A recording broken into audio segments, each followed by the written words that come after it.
but BET. I'm gonna blame it on BET. I'm not gonna blame it. Look, I won't blame it on the NBA.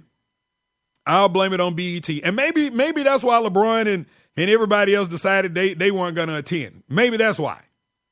Because it was gonna be on BET. Nobody watches BET. Not anymore. But they roll out that same format. MC Light doing the voiceovers just like she does for the BET Awards. And they tried that same formula. Oh my God. Train wreck.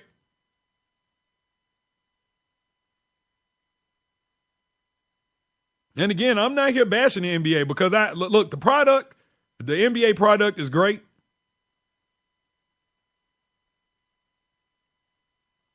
But this show was god awful.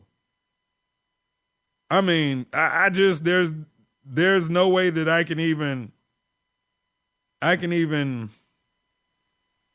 explain my not my disbelief, but I guess it's just my expectations, man.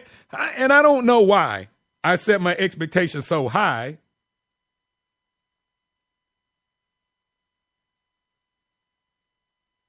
I don't.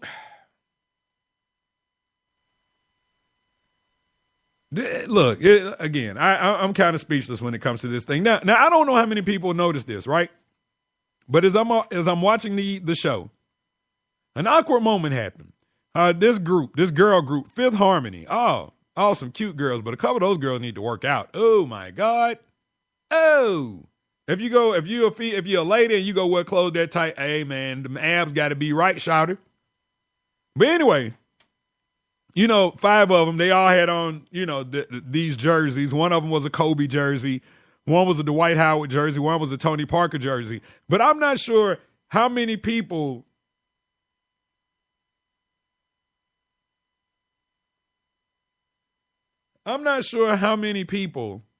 realize that 2 of the girls had on Miami Heat LeBron James jerseys. Up! Memo. LeBron no longer plays for them. He plays for the Cavs.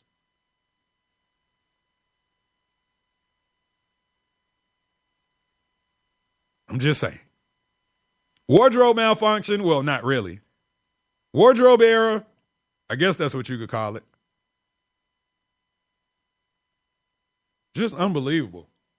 Unbelievable.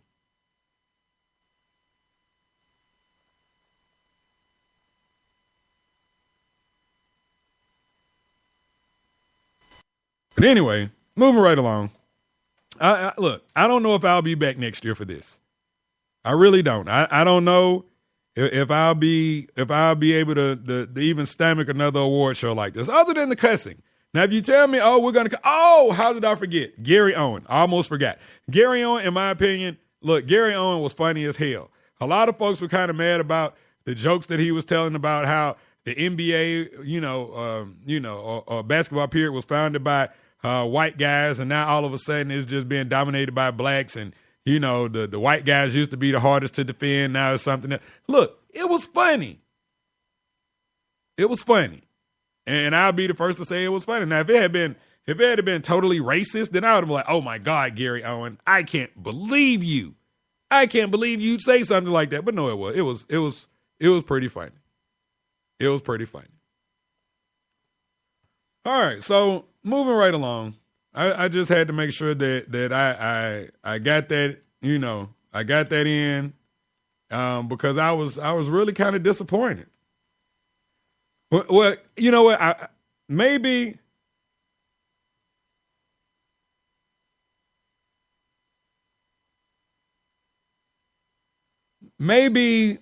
LeBron couldn't attend the award Sunday because he was busy signing a movie and TV deal with Warner Brothers. Now, that's something else LeBron has going on. His company, Spring Hill Entertainment, they inked a deal with Warner Brothers to develop film and television projects. LeBron is on record as saying, connecting with fans and telling meaningful stories have always been my passion. He also calls Warner Brothers the ultimate partner to help his company push the creative envelope. So congratulations to LeBron James on that because that's major. And maybe that's why. Maybe that's why he couldn't make it. Look, if you tell me, and I hate to go back to this, but if you tell me that we're advertising 29 of our biggest stars are going to be here and only 7 show up, there's a problem. There's an absolute problem. A lot of stuff coming out of the NBA over the past 2 days since we've been gone. As I mentioned earlier, the NBA is leaning towards seeding playoff teams by record, not divisional standings.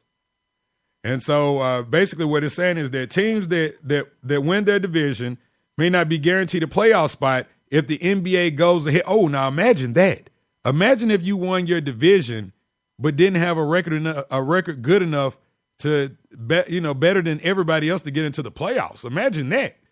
But the team that wins the division may not be guaranteed a playoff spot if the NBA goes ahead with the proposed format change. Commissioner Adam Silver said no decision has been made as of yet, but the league is leaning towards having the top 8 records in each conference qualify for the postseason regardless of division standings. Division winners are currently guaranteed to be no worse than 4th seed. Portland was seeded 4th this past season in the Western Conference after winning the Northwest Division, and the Trailblazers would have been the 6th seed based on their win-loss record, but they still would have made it in.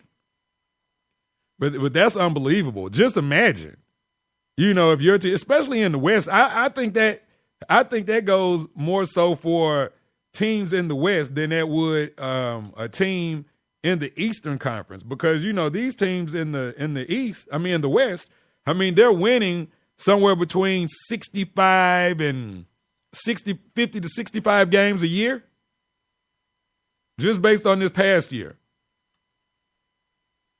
And if that's the case, yeah, it's going to be some teams that are going to be left out. Tough. That's all I can say about that. Tough. But I couldn't imagine. Okay, if you're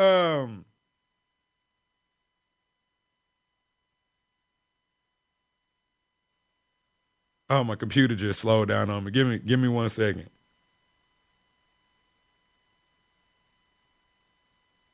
Oh, my God. I can't believe my computer just did me like this.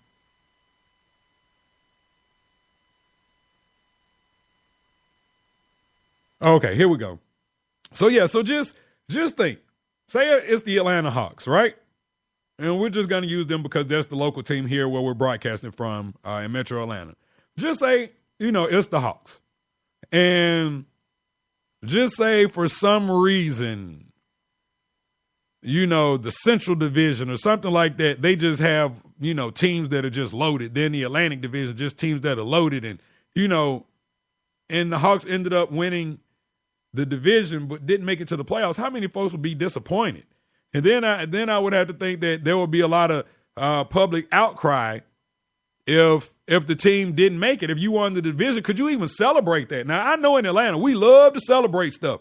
You go down to the Braves even have wild card champion banners up. Now, what the hell is a wild card champion? Anyway, I'll get away from that. But, could you actually celebrate winning a division title if you don't even make it into the playoffs? Now, because that's when it gets kind of confusing to me anyway. So what are we playing for? You would think on one side, you would think that you're playing to win the division, and that if you win the division, then that automatically puts you in the top 4 seeds. That's how sports goes, right?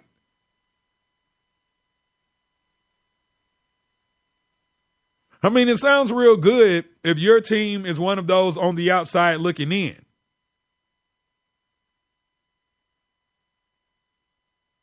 But overall, I think they might do that 1 year, and then it will be done.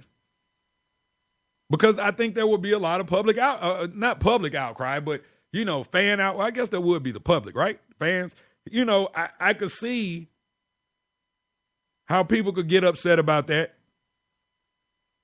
But again, I don't think you get mad until it affects your team. I think it's one of those type deals, right? And this is Sports Kings Live, being heard via Spreaker.com. Don't forget, you can download the Spreaker app absolutely free. Search Sports Kings Live. Tune in. You can go back and listen to archive shows from previous days, previous weeks, previous months. Don't forget, we're on social media at Facebook, Instagram, Twitter, and Tumblr at Sports Kings Live. Also, you can shoot us an email, sportskingslive@gmail.com. All right, so moving right along. And we have about 5 minutes before we get ready to go to break. And again, just a lot of stuff going on right now. And, we got this Tiger Woods thing that we'll talk about coming up in the second half of the show. And also Bill Simmons finding a new home after being fired, I guess, from ESPN. Going to talk about that coming up on the after the 7:30 break. But this thing with the NBA, and I talked about it to set up the show, with the Spurs. Okay, now the San Antonio Spurs just been having a great summer, right? They've re-signed their guys. They were able to bring in LaMarcus Aldridge. Oh, great summer. And then they win the NBA Summer League title, Monday that was. And Becky Hammon, former WNBA star Becky Hammon, who made national news, I think it was 2 years ago, if I'm not mistaken. Yeah, I think it was 2 years ago, when she became the assistant coach of the San Antonio Spurs. Well, she was the head coach of this Spurs Summer League team. And so Commissioner Adam Silver is now saying that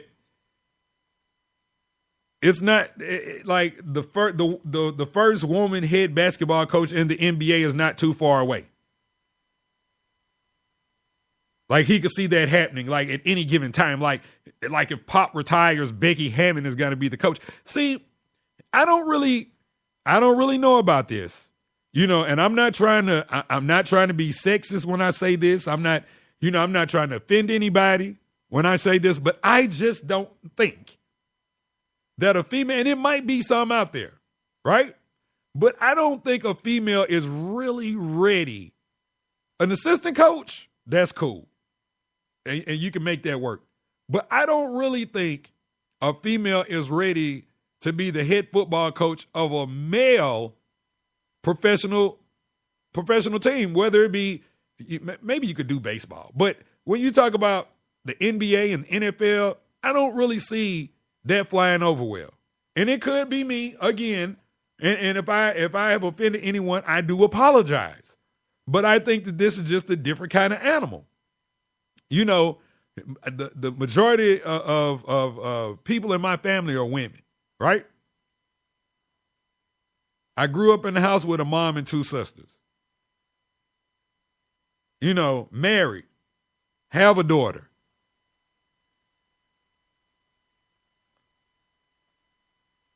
Been around women a long time. And I know that women get very emotional. When they get into an argument or to a heated, discussion with the male counterpart or whatever, it gets very emotional at times. And I just don't know if I'm ready to see Becky Hammon on the sideline, jaw-jacking, with Rajon Rondo. And then she ends up crying on the bench. And not to say that that's going to happen, but just based on everything that I've seen and what I know about dealing with women, I just don't think that a woman should be placed in that type of environment. Again, assistant coach is cool because you're not running the team. Could you imagine a female trying to coach Boogie Cousins? Could you imagine that? I mean, now you see how much disrespect LeBron James has for a man in David Blatt. How much respect do you really think he'd have, if Angel McCoughtry was his head coach, or better that, Brittany Griner. Imagine if Brittany Griner was like LeBron's head coach. What do you think he really? Well, Brittany is a man, kinda. So I don't really know if she'd take any jump. But you know what I'm saying. I probably went too far with the Brittany Griner, but you get what I'm saying. I think that a woman will find herself having a hard time dealing with that. And we'll talk